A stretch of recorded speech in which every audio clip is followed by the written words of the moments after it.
Joe, you can answer the question of what you want for the holidays. I mean, the kids had some pretty good answers. You want a Santa Claus rally? A Santa Claus rally would be good, and I think it looks, Scott, like we're potentially going to get it. We've reversed a lot of the negative momentum that greeted us in the month of November. I don't know if you feel the same, but I think a lot of the lifting and the return of animal spirits has to do with pricing in the fact that you probably will get that December rate cut. There was some skepticism surrounding that, so I don't know if we have the ability to show it, but if you could show a year-to-date as I'm speaking, S&P equal weight chart, it's been the S&P equal weight, it's been the Russell that's been kind of carrying the market over the last 5 days, while Nvidia is actually struggling somewhat.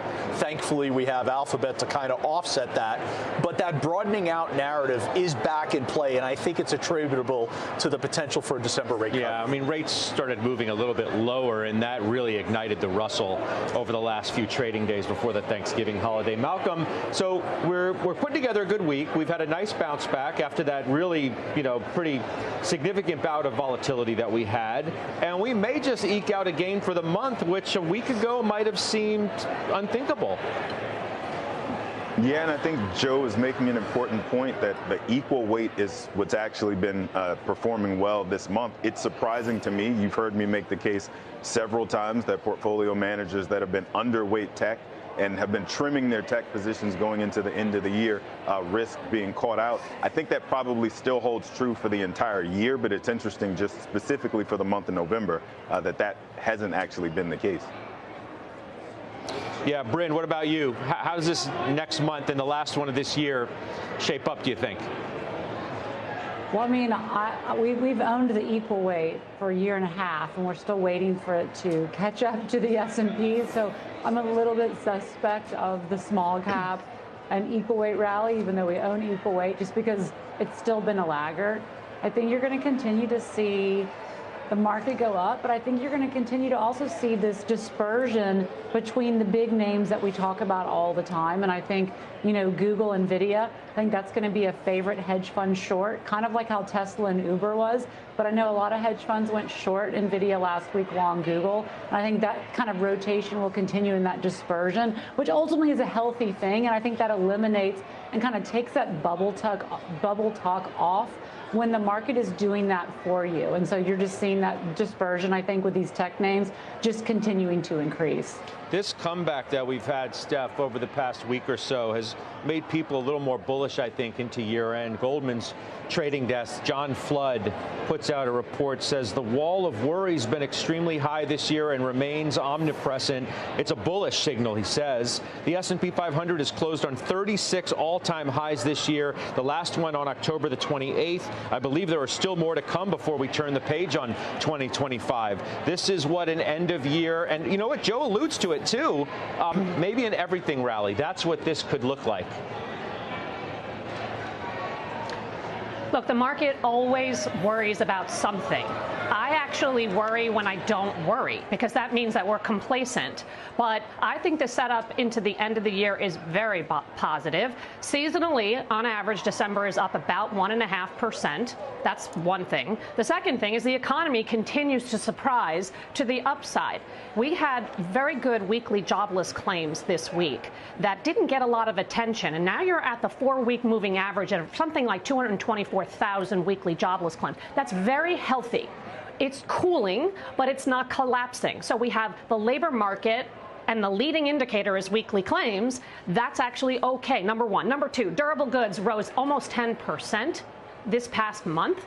The PPI numbers were pretty tame, still elevated at 2.7%, but certainly better than what we had been seeing over the last several years. And final demand for goods was actually the biggest number since February. So you add it all up, the economy is running at 3.5–4%, whatever the number is. It's above trend. That's leading to double-digit earnings. And I do think you're going to see an absolute broadening out in the market so that you're going to see, look at financials today, Scott. They're doing quite well. Industrials are doing well. Even discretionary doing really well. So I think it's going to be tech plus everything else. And I think you want to be as long as you can into the end of the year.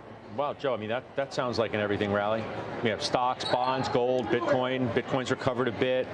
Gold went through its own bout of volatility, looks to be back as well. What do you think? I think, look, the Federal Reserve is going to be in a blackout period ahead of the meeting.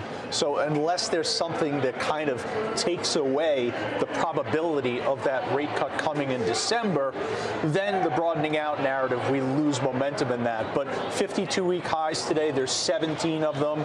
You do have Broadcom, you have Analog Devices, but beyond that, you have your GM, you have your Las Vegas Sands, you have your Synchrony Financial, you have Walmart, Welltower, the steel names, Nucor, Steel Dynamics. So it's broadening out. We've talked a lot about healthcare.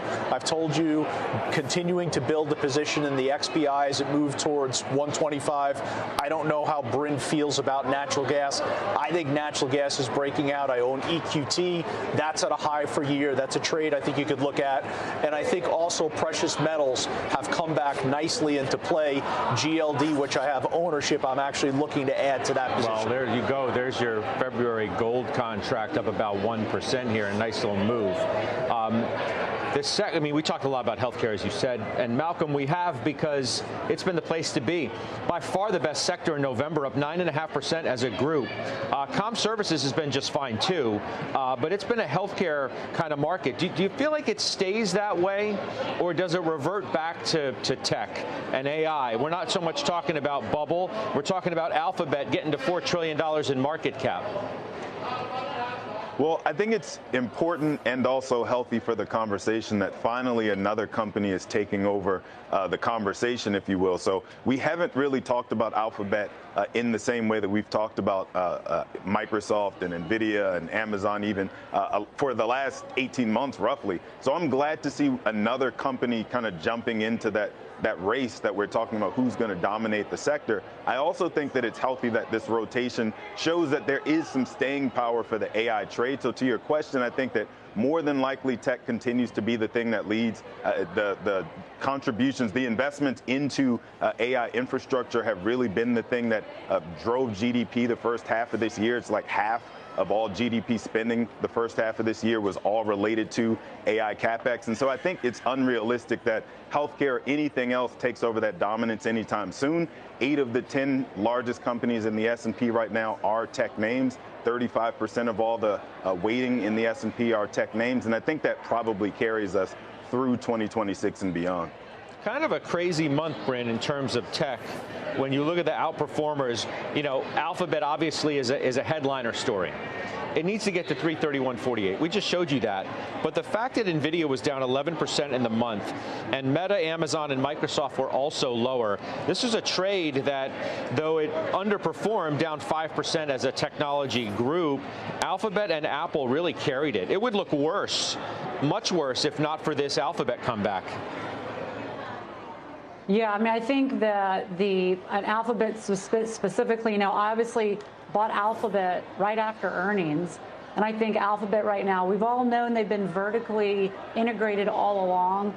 But as I said earlier in the week, I really think Sergey coming back is a game changer to take out the bureaucracy, to take out just the slowness of Google, as Google has just not executed over the past few years. And I think having that founder mentality come back of let's move quickly and let's take out the bureaucracy, you're seeing that in the price.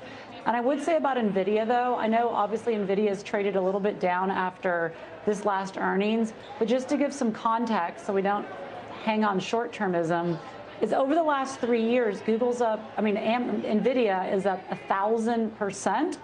Google's up about, 250, 260%.